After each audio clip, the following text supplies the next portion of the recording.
Здорово, сябры.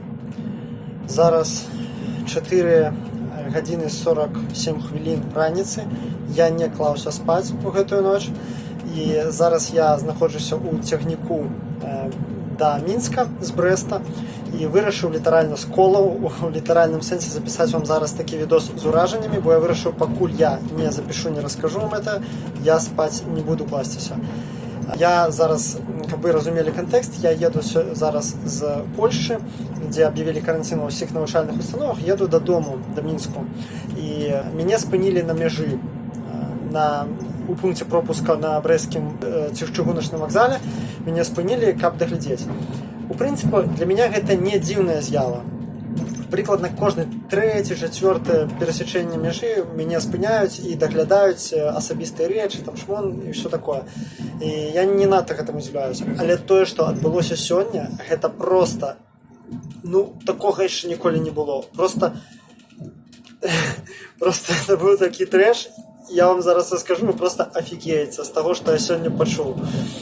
Карацей, мяне, самы прыкол пачаўся з таго, што я дапамагаў адной дзяўчыне са свайго вагону выцянуць валізку сваю і ператашчыць ее. Яна была з камп'ютарам такім здаравенным, і яна не магла цягнуць яшчэ валізку. Я ёй дапамагаў цягнуць, і калі дайшла, мы побач стаялі ў чарзе, і калі дайшла да мяне чарга, яна прайшла наперад, а потым я.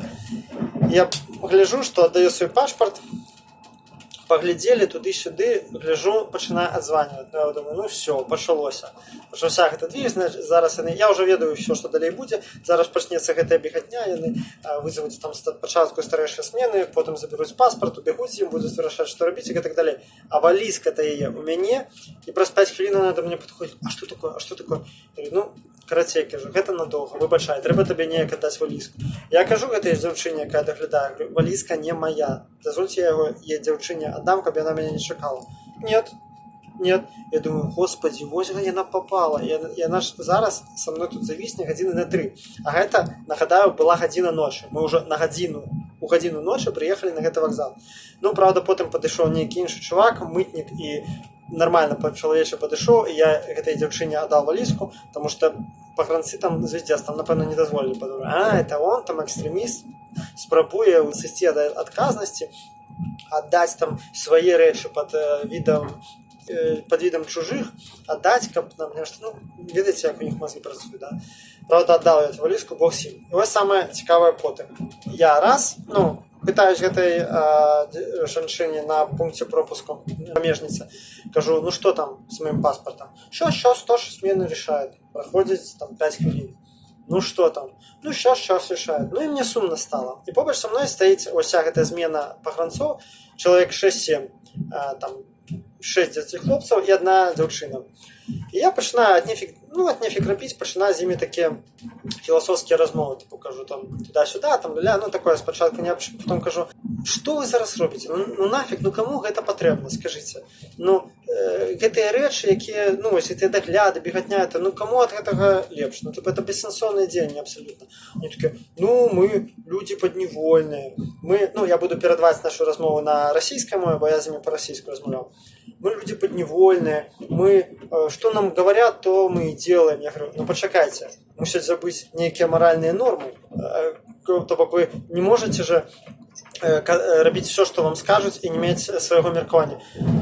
Как это не можем? Нам деньги платят за это. Я говорю, так вы готовы за гроши робить? Я уже переключаюсь потроху на размову с этой девчиной, бо она активнее за всех отказывала. Я говорю, вы готовы за деньги делать все, что вам скажут? Они такие... Да, нам, а ты в армии служил? Я говорю, нет. Тогда понятно. Я говорю, подождите, вы же не можете, у вас же есть личность, у вас же есть собственный ум. Он говорит, а мне хлопец інший каже, у меня, мне не надо думать. За меня думает, по-моему, или держава, или начальство, что-то такое сказал. За меня думает, государство. Я говорю, понятно. Он говорит, это называется патриотизм. Я говорю, я гэта троху іншым словом называю. Я кажу, да ладно. Я кажу, звертаюсь до этой девчины, так скажите, отмоется? Она говорит, мне деньги платят за то, что я делаю. И мне все, что скажут, тоже я и буду делать, потому что есть приказ, есть понятие приказа, и приказ должен быть выполнен, и нет тут никакого личного мнения. Я такой говорю, подожди, а если вам скажут человека убить, типа, что вы будете делать? Если мне скажут вас убить, я вас убью, потому что приказ есть приказ, и он должен быть выполнен. И она мне такая, выпуливает прямо в очи такую тираду.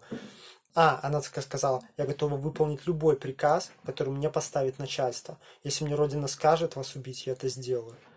Я стою, і я просто спочатку трохи здивився, такой опешу. Я не ведаю, як реагувати на таку щирість. Я такой, думаю, ух ты, как цікаво, дай-ка дальше раскручивать. Почекайте, если Родина скажет вам убить вашу мать, что вы будете делать? Она такая, ой, ну это уже крайности, это крайности. Я говорю, подождите, вы только что сказали, что вы готовы выполнить любой приказ, который вам дадут. Любой, значит любой. Ой, ну это крайности, это лишнее. И она же понимает, разумеется, что она сказала нечто лишнее, была занадто ширая.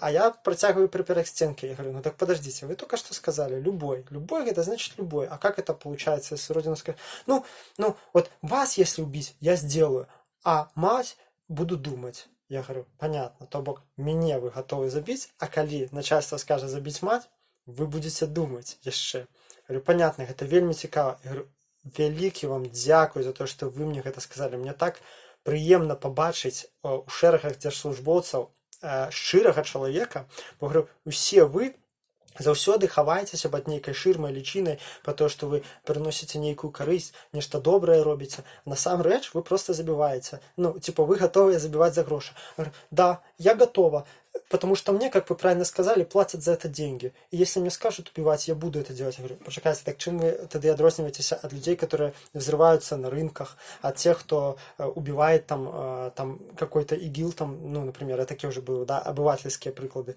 ИГИЛ там убивает, режет голову. Они такие, у них не было что на это отказать. Я говорю, так подождите, чем вы тогда отличаетесь? Ну, это крайности, ну, вы сравниваете. Я говорю, так вы только что это сказали. Это же не я придумал, это сказали вы. Что вы готовы убивать за деньги. Вы готовы... Я защищаю свое государство. Это, ну, вот кто-то из них отвечает. Я защищаю свое государство. Я за него буду говорить. Так и они считают, что они правы, что они тоже защищают свое государство. Так в чем разница? Что на вас есть мундир, а на их нету? То, что у вас государство так называется, а у них по-другому. Я их припирал к этим стенке, и они ничего не могли отказать.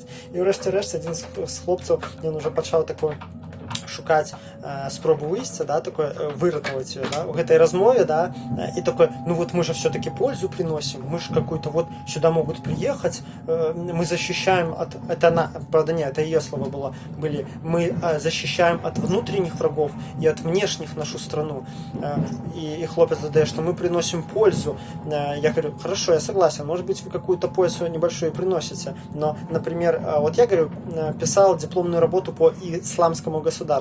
И они тоже, знаете, не приходят на оккупированные территории, они там помогают бедным, они раздают, там, строят больницы, школы и так далее. Они же тоже приносят пользу. Так в чем, еще раз говорю, разница между вами и ими?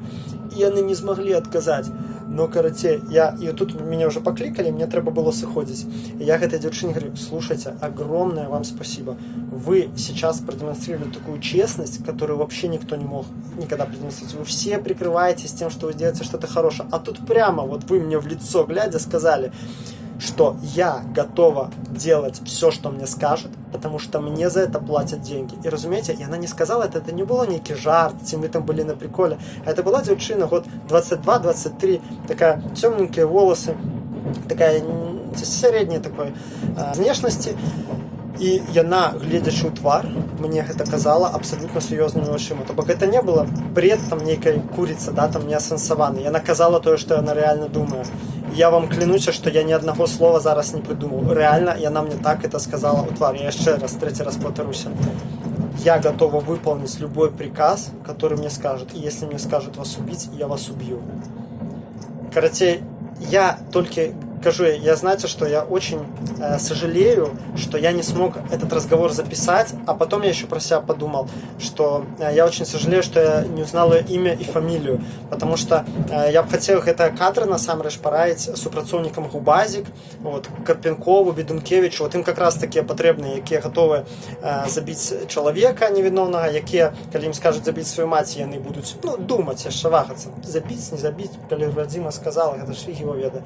Разумеете, вот возьмите на заметку, в принципе, вам же не складана, ну, доведаться, правильно? Ну, это я до губазовцев зараз звертаюся. Ось такі кадри, якраз это для вас, ось, я думаю, вам треба такими комплектовать, ось, вельмі згодится для вашей службы, для вашего роду деятельности.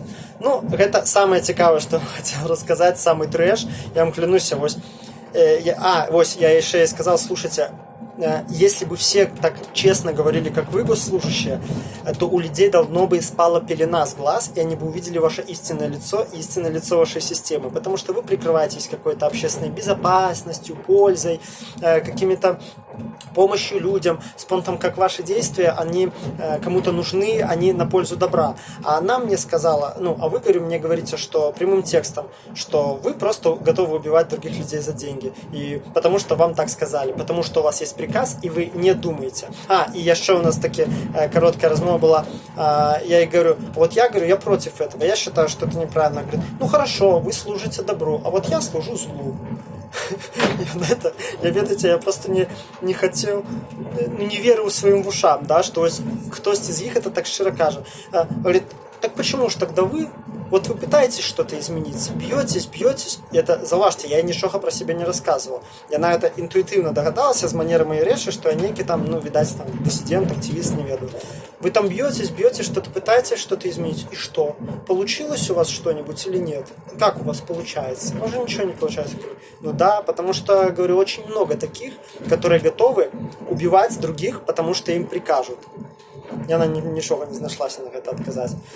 Ну і, карацей, далей быў таксама трэшак, але ўжо меншай ступені, мяне забралі мытнікі, пачалі там даглядаць мае рэчы, і потым утащили, ну, там, забрали эту мой пляцак здаравенны, і вельмі доўга я чакаў, пакуль яны складуць один акт.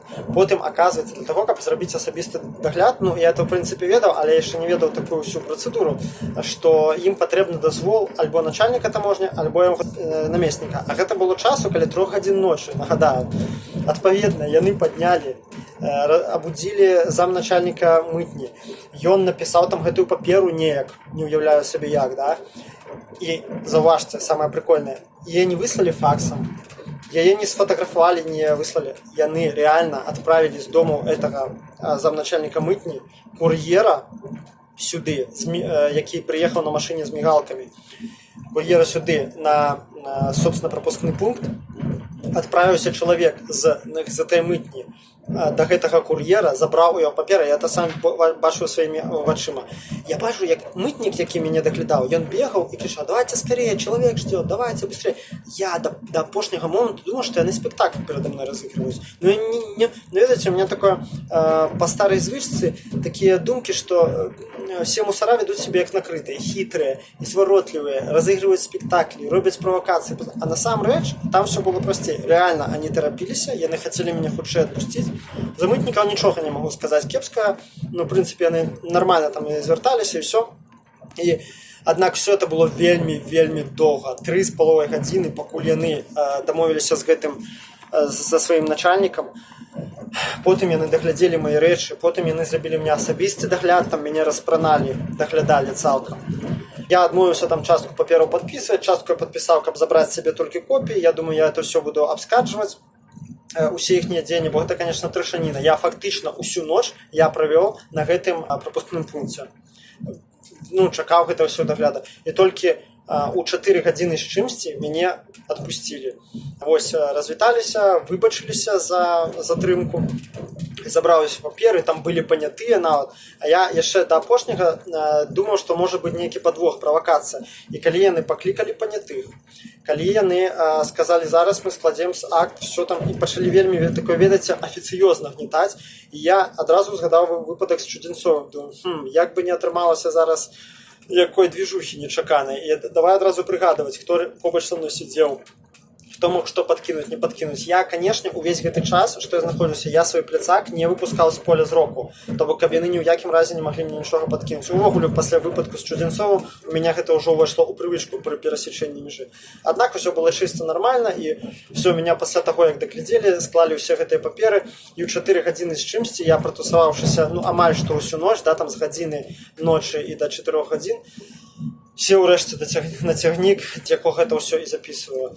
На гэтым, у прынцыпе, ўсё, што я хацеў расказаць. Вось, ребята, такі вам павучальны прыклад з таго, гэта проста выдатная ілюстрацыя таго, што сабой уяўляе дзяржсістэма і якія кадры выхоўвае лукашызм. Ведаеце, гледзячы на гэтую дзяўчыну, я не сумняваюся, што яна казала праўду. Гэта не былі нейкія панты, спроба произвесці на мяне ўражанне. Ну, я магу адрозніць, да, дзе адно, дзе іншае.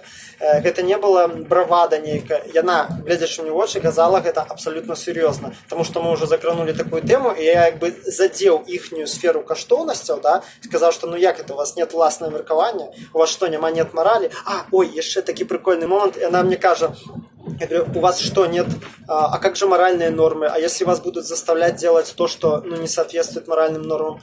Она говорит, ну мы же не в Европе находимся. Я такой, в сенсе, а моральные нормы типа только у европейцев есть, что? Мы находимся сейчас в Евразийском экономическом союзе. И я такой, окей, разумеете? И реально, она когда я заговорил про мораль, она сказала, мы не в Европе. Уявляеце, якой просто трешак у голове у іх творыцца. І вось гэта яшчэ одно пацверджанне, да, вось таго, што просто каго лукашызм выхаваў за гэтыя гады. Гэта дзяўчына, якая вырасла пры Лукашэнке і якой былі укладзены гэтыя каштоўнасці головы. Конечно, калі даць ей там ствол і сказаць забівай, конечно, зразумела, што хутчэй за ўсё паламаецца псіхіка, і потым яна аб гэтым пашкадуе, але ўсё гэта будзе потым. Факт у тым, як іх натрэніроўваюць і як іх натаскиваюць. Що потым здзіўляцца Гараўскаму, Шкіндзераву і яшчэ камусьці. Вось такая, сябры, глеба для роздуму. Будьце уважлівыя пры перасечэнні мяжы, заўсёды трымайце свае рэчы пры сабе, каб вас карныя структуры не засталі ўрасплох. Ну і памятайце, ўсё гэта дробязі жыцця, гэта ўсё издержкі такія актывісцкай рэвалюцыйнай дзейнасці. І да гэтага проста трэба быць гатовым і ставіцца да гэтага як да лёгкіх прыгодаў, не разглядаць гэта як нейкую трагедыю. Да, побытавыя незручнасці непрыемна адбіраюць твой час, цябе не воляць на пэўны час. Аднак без гэтага ніяк, это той левіафан, з якім мы змагаемся, часам робіць нам такія падлянкі. Дзякую всім, хто даслухаў до конца. Калі ласка, подпішыцеся на канал і поставьте лайк этому відосу. Дзякую вам. Всім добра і перамог над злом.